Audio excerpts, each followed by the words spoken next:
Buwis buhay nga yung ginawa ko dito sa rock climbing namin. At kahit yung guardian angel ko, mapapasuko talaga sa akin. Hindi ko rin alam sa sarili ko, ba't ganito yung mga trip ko sa buhay. Pakiramdam ko kasi kapag nagagawa ko to, achievement sa akin. Kaya naman, from D to D.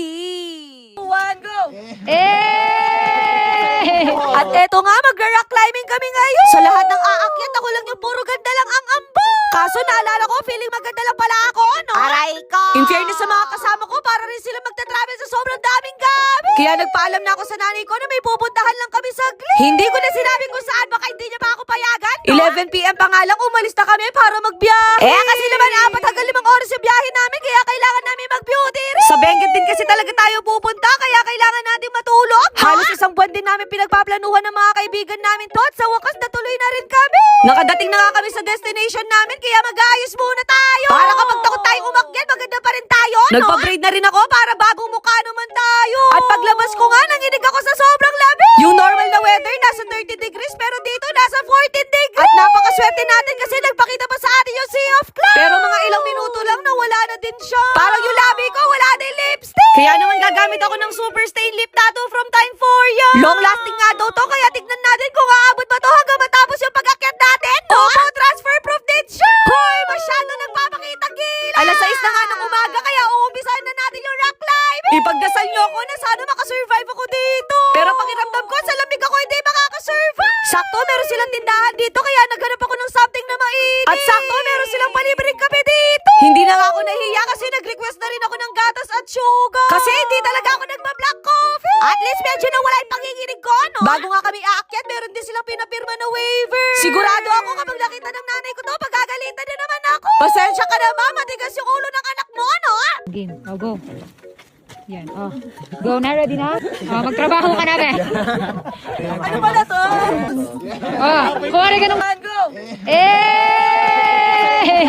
Di ba napagtripan na naman si From This to This? Sabi ko sa kanila, hindi ko na talaga kinakaya yung labi. At buti na to the rescue yung mga kaibigan ko. Binrief nga din pala kami dito bago kami umakyat. Alas 7 na nga ng umaga, nandiyan pa rin yung lip tattoo ko. Sa mga hindi nakakalam, sobrang hilig ko talaga sa high. Minsan natatakot din ako, pero gusto ko talagang masubok. Kaya kapag ganito na yung ginagawa ko, kinakabahan na yung guardian angel ko, no? Pero sabi ko sa kanya, chill lang siya kasi hindi naman nila ako pababayaan. Yung mga nakatira pala dito, sila din yung gumawa nito. Mahilig nga daw sila mag-rock climbing at napagtripan nila to at hindi nila in-expect na maraming pupuntang turista.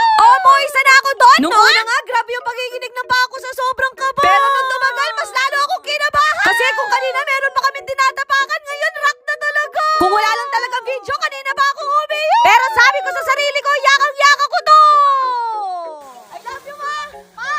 At sa wakas, naakyat din namin yung pinakatuktok. Hindi ko nga in-expect na meron pang ilalamig yung kanina. Eto pala yung tinatawag nila na rapeli. Dito, bababa ka sa rock, gamit lang yung tali. Noong una nga, medyo nangangapa ako kasi parang mahuhulog ako, no? Basta wag lang mahulog sa maling tao. Ginawa ko nga dito yung signature nila na Spider-Man. Akala ko madali, pero ang hirap pala. Di ba kahit ako hindi ko na alam kung bakit ginagawa ko to, no? Talon.